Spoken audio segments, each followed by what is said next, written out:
दोस्तों, क्या बीजेपी ने राज्यपाल के जरिए विजय की सरकार बनते बनते रुकवा दी?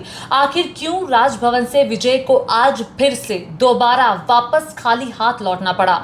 आखिर क्यों सबसे बड़ी पार्टी बनने के बावजूद भी विजय ने सरकार बनाने का दावा पेश किया, लेकिन उसके बावजूद भी राज्यपाल उन्हें इनवाइट नहीं कर रहे सरकार बनाने के लिए?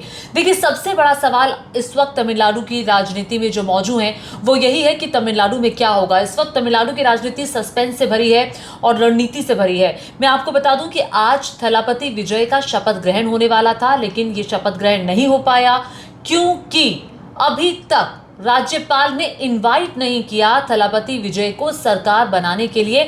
हालांकि सरकार बनाने का दावा पेश करने के लिए आज दूसरी बार विजय थलापति जो थे वो पहुंचे राजभवन। उनकी मुलाकात हुई राजभवन में राज्यपाल से, लेकिन राज्यपाल ने कहा कि नहीं, आपके पास बहुमत नहीं है। अब बहुत सारे सवाल राज्यपाल की कार्यशैली को लेकर भी खड़े किए हैं अभिषेक मनु सिंघवी, सुप्रीम कोर्ट के वरिष्ठ अधिवक्ता हैं, कांग्रेस पार्टी के नेता हैं और तमाम जो लोग हैं वो सवाल खड़े कर रहे हैं। ये सभी सवाल मैं आपको बताऊंगी। नमस्कार, मेरा नाम है ज्योति तनेजा बसिन। सबसे पहले आप सभी से अपील कि मेरे चैनल को सब्सक्राइब और शेयर जरूर करेगा। अब देखिए, जैसा कि आप जानते हैं कि तमिलनाडु में विधानसभा के चुनाव हुए, 234 सीटें हैं। सबसे बड़ी पार्टी टीवीके यानी कि थलापति विजय की पार्टी 108 सीटें लेकर आई, सबसे बड़ी पार्टी बनकर उभरी। इधर कांग्रेस पार्टी ने 5 विधायक जो जीते थे, 5 सीटें जो जीती थी वो भी समर्थन दे दिया।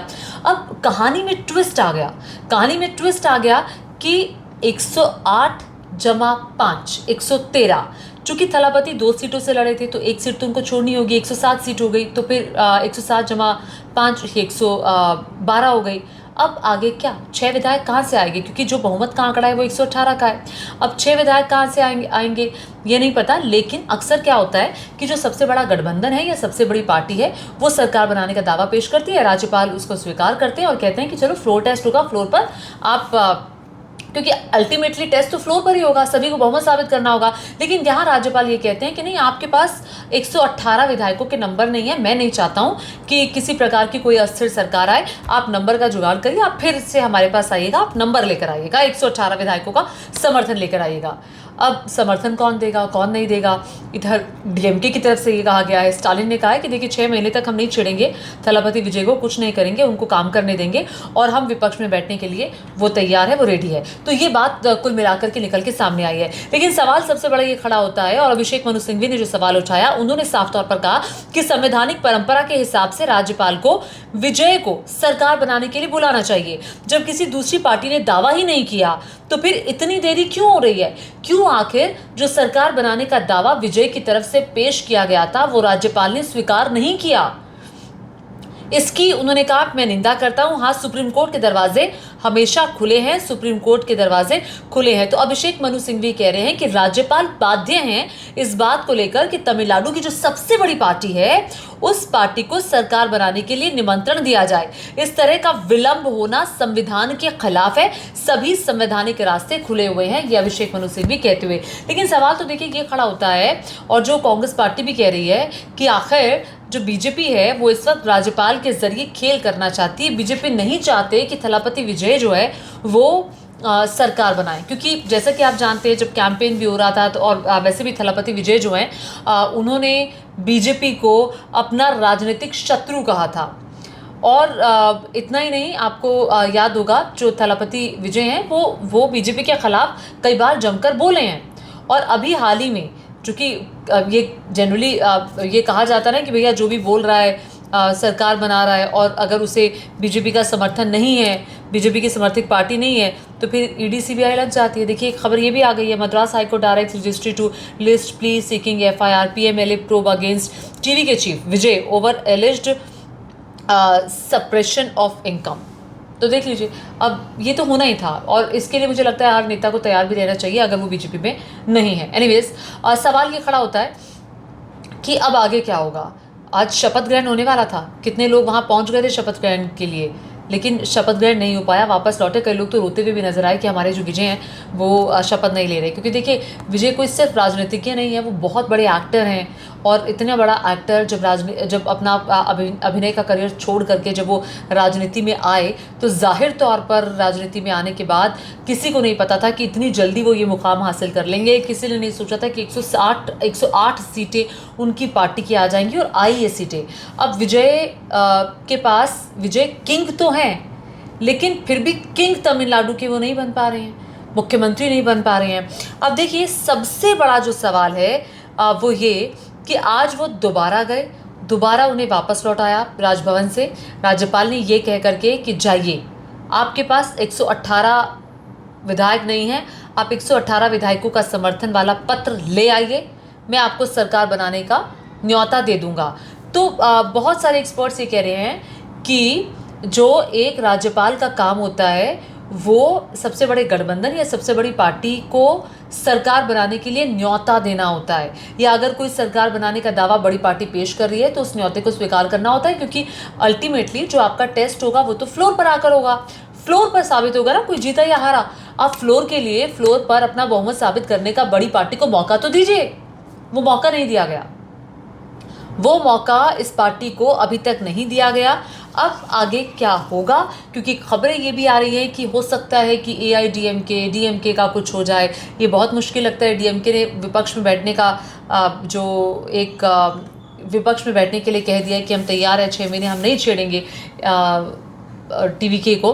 लेकिन देखिए, अब कहानी क्या है। कहानी ये, जैसा कि आप जानते हैं, एआईडीएमके के 47 विधायक हैं, और कहा यह जा रहा था कि जो एआईडीएमके के कुछ जो विधायक हैं वो तो टीवीके को समर्थन देने के मूड में थे, लेकिन बीजेपी नहीं चाहती एआईडीएमके टीवीके को समर्थन दे।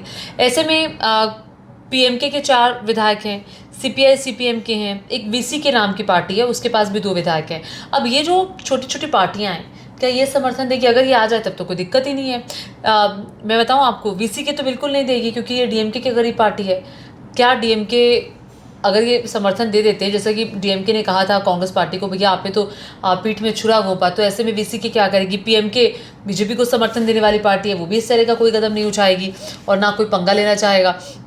सीपीआई सीपीएम, तो कुल मिलाकर के अभी समर्थन की ज़रूरत है। क्या कोई एआईडीएमके छोड़ करके टीवीके के पास आएगा?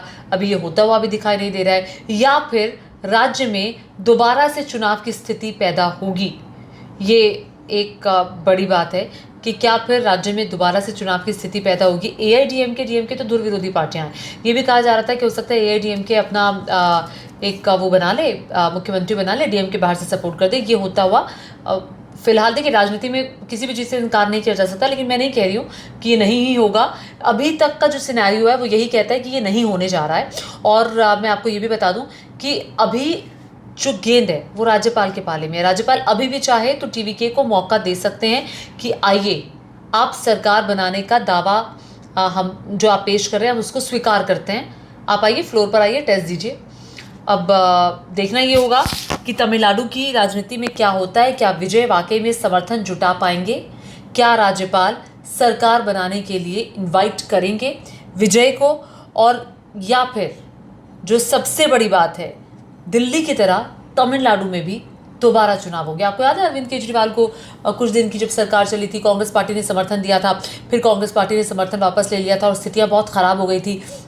और ऐसे में क्या फिर से तमिलनाडु में दिल्ली की तरह चुनाव होगा? और जब दोबारा चुनाव हुए थे तो अरविंद केजरीवाल की जो पार्टी है वो मतलब आप आंधी लेकर आई थी, तूफान लेकर आई थी, और बहुत सारे विधायक 67 के लगभग तब उनकी सीटें आई थी। और क्या अगर दोबारा चुनाव होंगे तो फिर किसकी सरकार बनती है? क्या विजय की तब आंधी आएगी? अब देखिए, सिनारियो बहुत सारे हैं, क्या होता है, लेकिन अभी की स्थिति फिलहाल तमिलनाडु के लिए चिंताजनक है। विजय के जो समर्थक हैं, विजय के जो फैंस हैं, वो बहुत निराश हैं। उनका कहना है कि एटलीस्ट सरकार तो बनाने थे, और जनता नहीं भूलती इस बात को। जनता ये देख रही है कि इतनी बड़ी पार्टी बनने के बावजूद भी इनको राज्यपाल जो हैं वो इनका न्योता स्वीकार नहीं कर रहे हैं सरकार बनाने का। तो जनता नहीं भूलेगी, क्योंकि ये अभी अभी हो रहा है। ऐसे में राज्यपाल जो कि वहाँ के हैं, राजेंद्र विश्वनाथ अर्लेकर उनका नाम है, उनसे मुलाकात का भी कोई फ़ायदा आज नहीं हुआ। अब गवर्नर देखते हैं क्या करते हैं। वैसे लोग बार बार सुझाव दे रहे हैं कि गवर्नर का काम है सबसे बड़ी पार्टी को न्योता देना। यहाँ गवर्नर न्योता नहीं दे रहे हैं। इसीलिए कांग्रेस कह रही है कि शायद बीजेपी के कहने पर गवर्नर ये सब कर रहे हैं। आरोप है, आरोपों का क्या। एनीवेज, आपको मेरा ये वीडियो कैसा लगा और आपको क्या लगता है तमिलनाडु की राजनीति में क्या होने वाला है, नीचे कमेंट करके जरूर बताएगा।